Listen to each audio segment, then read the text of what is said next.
মানে মহা অম্বুবাচী মেলা এবাৰ অনুষ্ঠিত হ'ব আৰু মাজতে প্ৰাকৃতিক অলপ পৰিৱেশটো বিনষ্ট হৈছিল যদিও এতিয়া খৰাং বতৰ হোৱাৰ লগে লগে মানে আমাৰ কামাখ্যাবাসীৰ মানে স্ফুট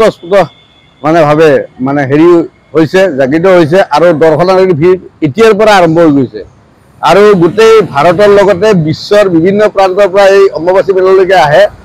আৰু সেই উদ্দেশ্যে আমি ইতিমধ্যে PWD ডিপাৰ্টমেণ্টৰ জৰিয়তে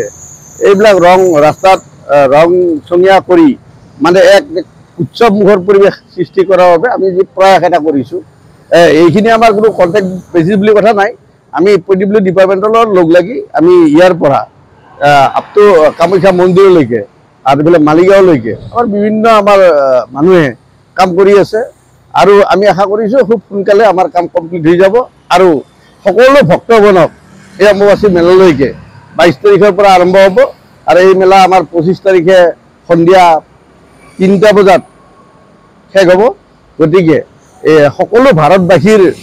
লগতে বিশ্বৰ বিভিন্ন প্ৰান্তৰ ভক্তসকলক এই অনুষ্ঠানত আহিবৰ বাবে অংশগ্ৰহণ কৰিব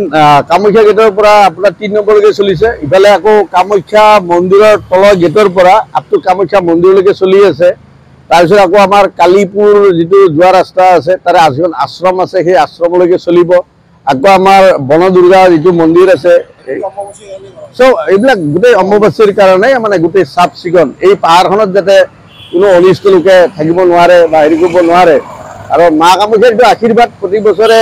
মা কামাখ্যাই এই আশীৰ্বাদৰ জৰিয়তে অসংখ্য ভক্ত আহি আছে গৈ আছে আৰু সেইটোৱে আমাৰ অসমবাসী গৌৰৱ আৰু আমাৰ এটা সৌভাগ্য যে আমাৰ ইয়াৰ মুখ্যমন্ত্ৰী মহোদয়ৰ এই জালুকবাৰী সমষ্টিৰ হোৱা হেতুকে মানে এই অম্বুবাচী মেলাত ভক্তপ্ৰাণ ৰাইজৰ যথেষ্ট সমাগম বৃদ্ধি হৈ আহি আছে দিনে দিনে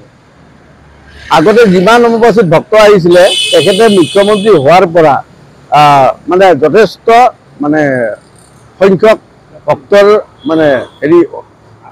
আগমন ঘটিছে আৰু লগতে তেখেতৰ যিটো প্ৰয়াস